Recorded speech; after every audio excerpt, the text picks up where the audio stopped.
Hello, everybody. And Federica, thank you very much for inviting me to this very inspirational and interesting discussion. Uh, I will present part of what I have been working on for several years. Uh, Recently, I talked with a friend of mine who is a manager of arbitration court in Milano. And she was just going to a long airplane trip. And she said, okay, it's been perfect. So give me some of what you are working on. I will read it on my during my travel. And I had some printout, so I gave it to her. She just quickly went through and said, oh, disappointedly, oh, but this is mathematics, and did not want to take it with her. But I must say that I have even worse news. It is not mathematics, but uh, anyway, so I will speak about something which I call or we call also with Federica an open model for online dispute resolution. And there is a principal assumption with which not everybody agrees. So, and I must say that I am not even sure whether I agree with the principal assumption or not, but I think that it's worthwhile to try it. So the principal assumption is that it is possible to initiate an open model which can describe really any ODR model, any ODR system, either public or private, with all the local differences, I would say even peculiarities, etc. So not limiting, but just the opposite, preserving diversity of local legal cultures, which I believe is extremely important. So, and still, of course, bringing some added value for people. So this is the principal assumption, and some of my friends simply disagree with the. So I think that some of you also may not agree. So, and what I will speak about is really funded in the, it's based on the EC-funded scheme project, which Federica very well coordinated. And in fact, after all the results of the scheme project finished this year, and all the results are in full public domain. And this has been my interest also before the beginning of the scheme project. So I simply continued working on the outcomes. I am speaking with more developers, basically people who do artificial intelligence, computer scientists, and I am really trying. I have been really trying with some other colleagues. We are a very small group at the moment, or relatively small group at the moment from different countries. So trying to assess whether it is really possible to prepare like an open standard or quasi-standard, which could be directly usable by designers and developers of ODR platforms, and which would take into account like novel AI services and also access to ODR. And I think that access to ODR will be another judicial process in the very near future, like similar as mediation or arbitration, for example. So why it's always important to ask why, and such a model can be used really to assist in designing ODR platforms. At the moment, it is relatively very expensive, and you may know it from your countries. It is really expensive to develop like a fully functioning comprehensive ODR platform, either for state court or for arbitration court or for ODR, for private ODR center. So, and this open model would in fact be like beginning of open source ODR system. And that would mean that, that the development and design of such systems of particular platforms for different fields may become incomparably cheaper than at the moment. Then the next reason is that, in fact, and we touched upon it during our discussions, we touched upon it several times. It is very important for the judiciary to have something like a checklist, whether the platform, whether the digital system, the digital court, so whether it really conforms with what they asked for, and whether it operates like it was asked by the judiciary to preserve the independence, full independence of judges, for example. So something like that is developed in England for this purpose. And this open model would enable to have such a checklist as well. It will also enable communication among ODR platforms.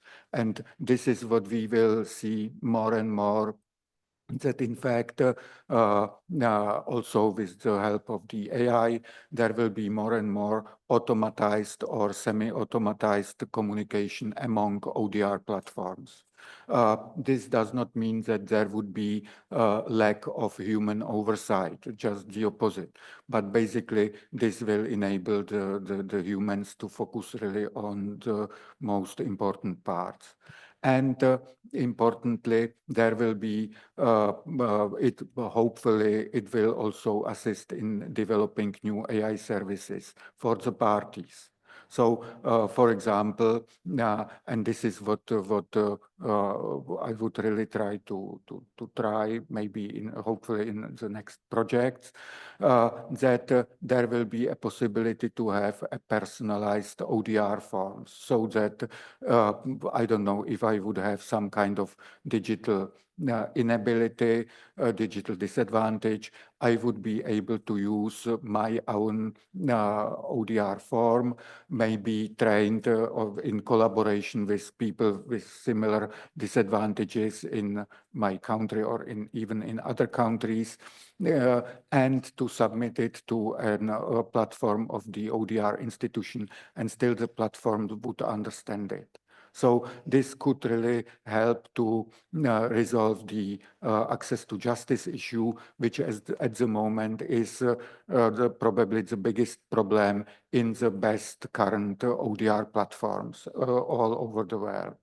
So, and this is also a question to the previous excellent speaker on AI, but I will ask the question later. So that's because if the issue is that the key part of the development of AI system is the training of a module, of the initial module. And if the training is done by people, by individuals, because they want to collaborate among themselves. So are they the developers or are they users of the AI? How the AI Act will influence them and so on. So they are very interesting issues. So how is the open model organized? So there are actually three principal parts. The first part is dealing with the general numbering conventions. And there is Annex 1 and Annex 2. Annex 1 is really the like description of the open ODR design options, processes, sub-processes, forms, and messages. And in Annex 2, there are communication codes for the inter-platform communication. So Annex 1, in the part of forms and messages, is complies with the regulation on cross-border judicial cooperation, which we talked about yesterday. And also it is, because it is open, it is also flexible and enables to preserve local legal procedures, which I think is one of the debated issues with the regulation on cross-border judicial cooperation. So now I will speak about the general part, about the harmonized numbering. Of course, it is necessary to have the numbering as friendly as possible for humans. And it is very interesting that at the moment we have such a numbering, for example, in healthcare. It's a project started with an Indian, which was started several, like, I don't know, probably 15 years ago by an Indian medical doctor. Now he has a research center in Switzerland, attached to one of the best the digital research centers worldwide. But the issue is that throughout the years, the model he started for numbering certain types of treatments and diseases, so that if I get a treatment in US, my doctor in the Czech Republic will exactly know what kind of treatment I got, and so on. So it got too complicated. So now, at the moment, the doctors are not interested in using it because of its complexity. So, so the numbering simply must be user-friendly. So, for example, for the developers, the numbers might be in the form of abbreviations of text, etc. So, of course, because there are two possibilities of numbering which is applied in open source development communities throughout the world.